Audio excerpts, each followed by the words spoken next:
할렐루야. 오늘도 말씀을 깨닫는 지혜와 응답받는 기도의 은총이 우리에게 넘치게 될 줄로 믿습니다. 여러분, 오늘 살펴볼 본문인 베드로전서는 이 소아시아 지역에 흩어져서 이 디아스포라 나그네 성도들의 삶을 살았던 그리스도인들을 위한 위로와 이 격려의 메시지를 담고 있는 성경입니다. 이 베드로전서가 기록되던 당시의 상황은 이제 로마에서 일어난 기독교 박해가 본격적으로 시작되던 시기였습니다. 그리고 그를 목격한 많은 그리스도인들이 이 세계 각지로 흩어져서 이 핍박을 피해서 떠돌이 나그네 생활을 시작하게 됩니다. 그리고 이 서신을 쓴 베드로도요, 이후에 네로 황제에 의해서 순교를 당하게 됩니다.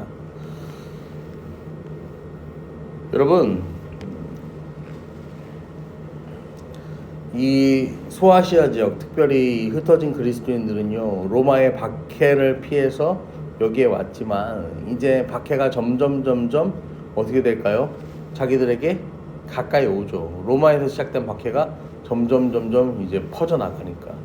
그리고 또 그렇게 퍼져서 나간 그 지역은요, 이 로마의 문화권 아래에 있기 때문에 굉장히 음란하고 이 방탕하고 우상을 숭배하는 그런 지역들이었어요. 한마디로 안으로나 밖으로나 이 믿음을 지키고 또 그 안에서 거룩하게 살아가기가 쉽지 않은 상황이었다라는 거죠. 여러분, 우리가 하나님의 자녀가 되고 그리스도인이라고 해서 우리 인생에요, 고난이 사라지진 않습니다. 하지만 그렇다고 해서 이 고난을요 막연하게 두려워하고 이 막연하게 피하려고만 해서도 안 됩니다. 이 베드로전서의 말씀을 통해서 이 고난에 대해서 우리가 바르게 생각하고 2024년을 또 그 고난 우리에게 찾아오는 고난 가운데에서도 넉넉히 이겨내는 믿음으로 살아나가기를 축복합니다. 1절 말씀입니다. 예수 그리스도의 사도 베드로는 본도, 갈라디아, 갑바도기아, 아시아, 비두니아에 흩어진 나그네. 여기는 소아시아 지역인데 본도, 갈라디아, 갑바도기아, 아시아, 비두니아, 이 사도 바울도 사역을 하던 지역이에요. 그러니까 우리가 흔히 베드로와 바울은 서로가 각기 다른 영역을 가지고 이제 사역을 한 것처럼 생각을 하지만 베드로도 바울도 이 성도들을 위해서요, 여기는 네 담당, 여기는 내 담당 이런 게 아니라요, 이 그리스도인들을 위하여서요 이렇게 가리지 않고 이 사역을 했음을 이제 볼 수가 있죠. 그러면서 베드로가 자신을 소개할 때 예수 그리스도의 사도 베드로다라고 소개해요. 그러니까 이거는 뭐예요? 자신의 사도성을 이야기한다라는 것은요, 어떤 이야기냐면은, 야, 나는 이 예수 그리스도로부터 공적으로 보냄받은 사람이고, 자기를 공적으로 보냄받은 사람이고, 또 어떤 사람이라는 거예요? 이거 그냥 내 의견대로 내 개인적인 의견을 막 기록한 책이 아니고 다 성령의 감동에 의해서 기록된 이 편지다라는 것을 이제 보여주는 거죠. 그리고 이 성도들을 흩어진 나그네라고 지칭을 합니다.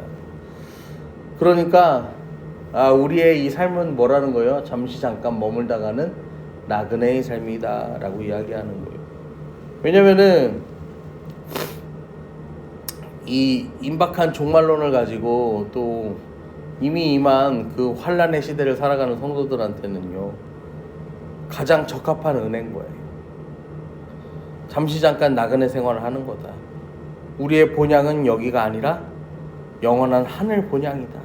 우리는 이 땅을 살아가는 순례자들이다. 이렇게 말하면서 그들을 위로하는 거죠.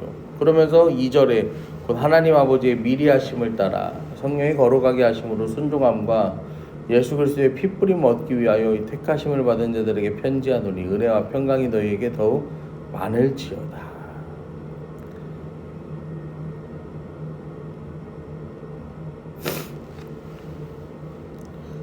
여러분, 베드로가 1절에서 언급한 지역들 중에요, 브리스길라와 아굴라의 고향도 있고요.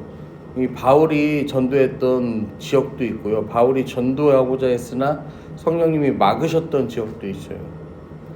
여러분, 그러면서 그곳에 흩어진 그리스도인들에게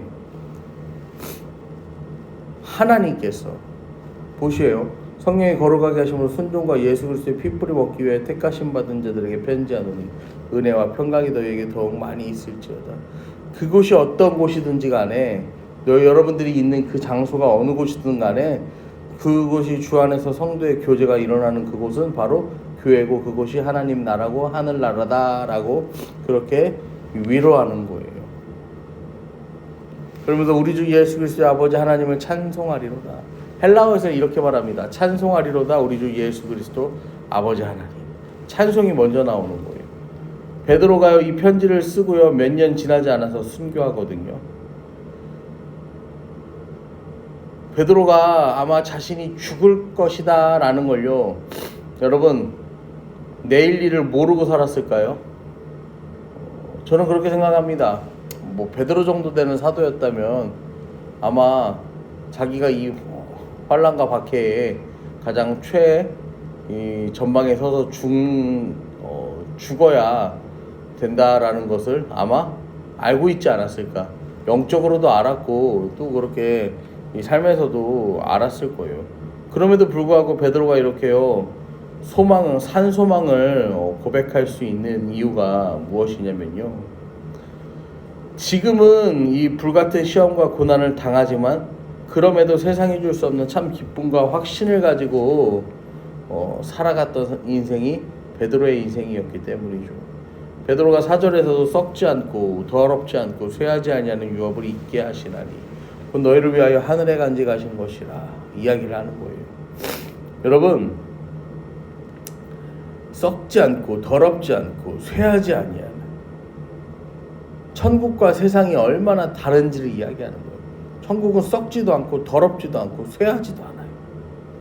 이 세상의 유업은 언젠가는 썩고 쇠하여 사라지는데 천국은 그렇지 않다라는 거예요. 그들에게 소망을 품게 해주는 거예요. 5절에도 너희는 말세에 나타나기로 예비하신 구원을 얻기 위하여 믿음으로 말미암아 하나님의 능력으로 보호하심을 받았다라는 거예요. 여기서 보호한다는 프로레오는요 군사들이 보호하는 요새다라는 뜻이에요. 여러분, 이 초대교회의 성도들은요 여기서도 고난받고 저기서도 고난받고요 온갖 곳에서 고난을 받습니다. 환난이 있습니다. 그런데요 하나님이 어떻게 지켜주신다는 거예요? 이 요새와 같이 이 안에 여러분들을 넣고 뭐 한다는 거예요? 지켜주리라 라는 거죠.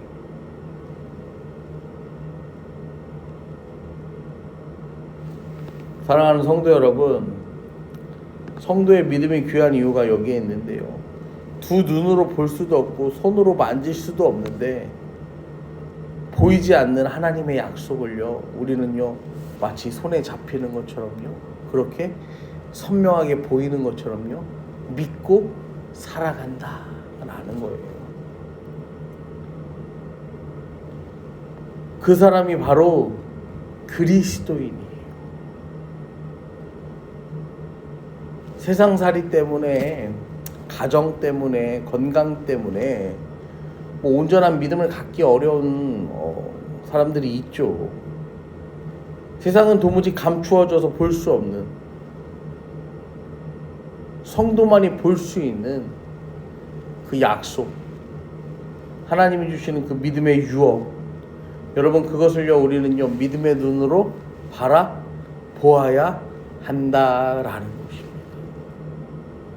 여러분, 이게요 안 보이니까요 많은 사람들이요 뭐 하는 거예요? 믿지 못하는 거예요.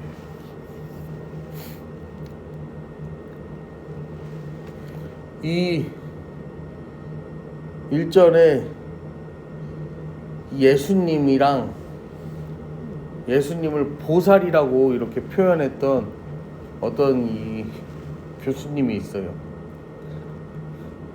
그래서 이제 막 이거 갖고 막 이 이단 시비가 막 불붙으니까 이제 자기가 잘못 얘기했다, 그런 의미가 아니었다라고 이제 그렇게 한 그게 있어요. 근데 그러고 나서 또 어떤 이야기를 하냐면은 이 동학과 이제 이 기독교에 대해서는 또 그렇게 또 비슷한 논조의 또 그런 이야기들을 또 이야기를 하세요. 제 지극히 뭐 개인적인 생각으로는 고난과 환란이 없으면 우리가요 그렇게요 다른 생각을 할 수 있는 것 같아요.